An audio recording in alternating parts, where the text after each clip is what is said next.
It has been a while since you've been to Dallas, you tell me. That's right, that's right. And it's been a few years, but it's funny, when I was coming in and I saw that big, that round. What do you call it? Reunion? I saw it, yeah, I said, oh yeah, I'm in Dallas. Well, you know, you're reading the background material. You have done so many things, and what I guess what fascinated me was you started off with your father bringing the records home and asking. Yeah, oh, you know that story? Yeah, it's a true story. It's amazing because, you know, most young people have no idea about records and anything, but you were really asked to break them. My brother and I on Saturday mornings, we went down to my dad's store. We were not even 12 years old, and our job was to go into the basement and break the records. And the reason is that in those days, these are the old 78s, there was what they called a 5% return privilege. So in other words, if you bought a bunch of records, but you can't take them back, but if some of them broken, you take them back. So my father was a very smart guy. He went up and bought other people's 5%. And he bought them from them, and then he supplied the broken records. He also sold real records too. Oh, but that also exposed you to classical music too. It did, and I learned a lot from that. And by the time I was 15, I was the classical record buyer for the store.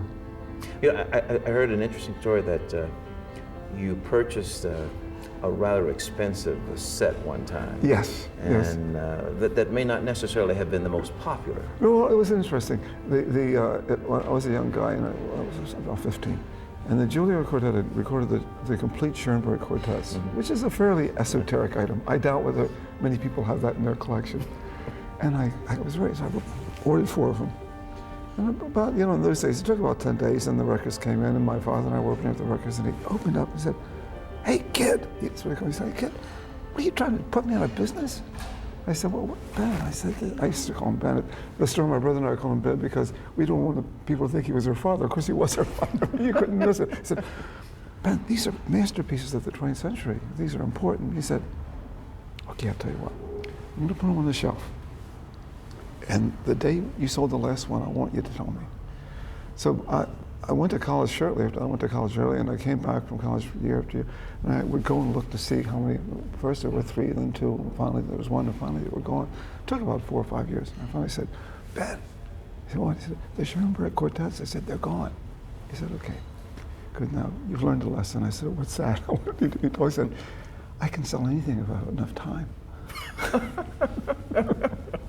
Good lesson, though.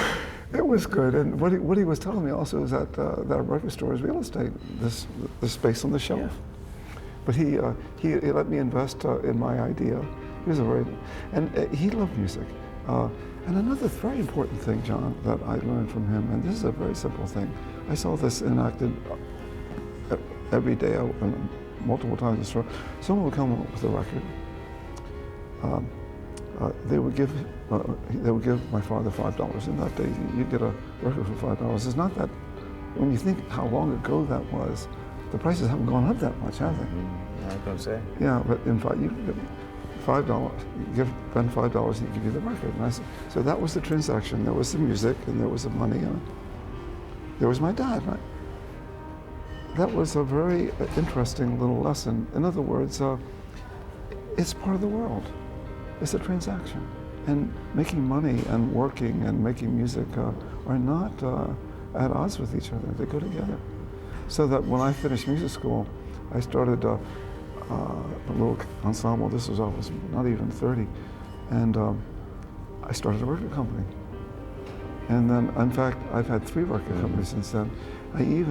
My dad lived long enough to see my records in his store. Really? Yeah, that was a big story. Must have given him a great feeling. Well, we didn't talk about it. I went down to the store once. I was down in Baltimore, Maryland, and I came back from New York somewhere. And I was in the store looking to see what was there. And I saw my records in the store. Yes. I didn't, so I just said, "Oh, okay." So he wasn't the type of dad that would, "Hey, son, you know, I'm just the mere fact that they were there was his statement." No, my mother was that kind of mother.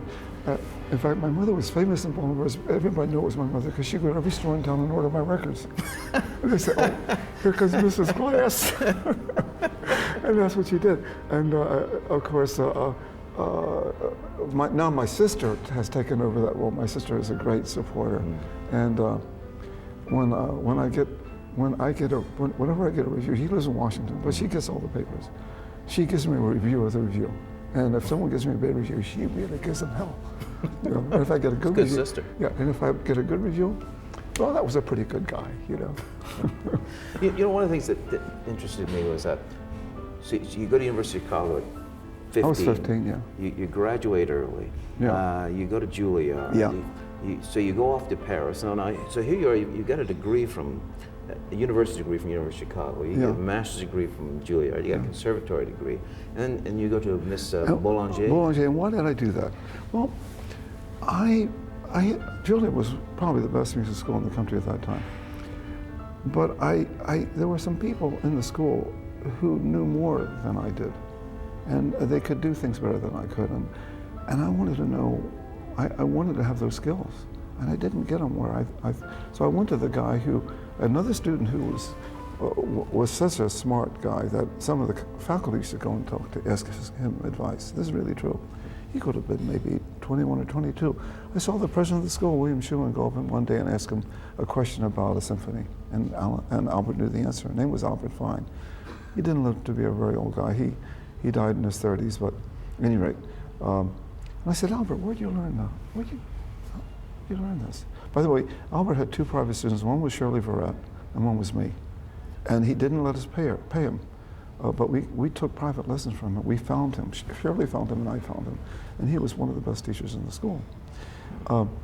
He said, well, I studied with Nadia Boulanger. And I said, I think I want to go study with her. He said, I'll write you a letter. And he wrote the letter for me. He had been a good student of hers. And I got a Fulbright to go there, and I went there. And I had two great teachers from that period. I went to school for a long time, John. I was 25 or 26. I was there, I studied with Nadia Boulanger, the great Dion of, we call it Central European art music. She knew everything about Bach and Mozart. That's what you studied. Bach was like, it was like the ABCs. You had to learn it. And you memorized the pieces, and you studied them, you knew them top to bottom. And that's what I did with her. And the other person was Ravi Shankar, who was he was a man of 45. I was about 20 years older than me. And I still see Ravi. He's 88 now, maybe. And we still see each other, and we write pieces together sometime. Yeah. But at that time, I was a student. In fact, I'm still a student. In that tradition, when you have a teacher, you are a student. He's your teacher for life. I was hired to be his assistant, but within minutes I was a student. And I often said that, or not often, but I think it's true anyway, that I had, that my musical mother was Nadia Boulanger and my musical father was Ravi Shankar. And I was their musical child.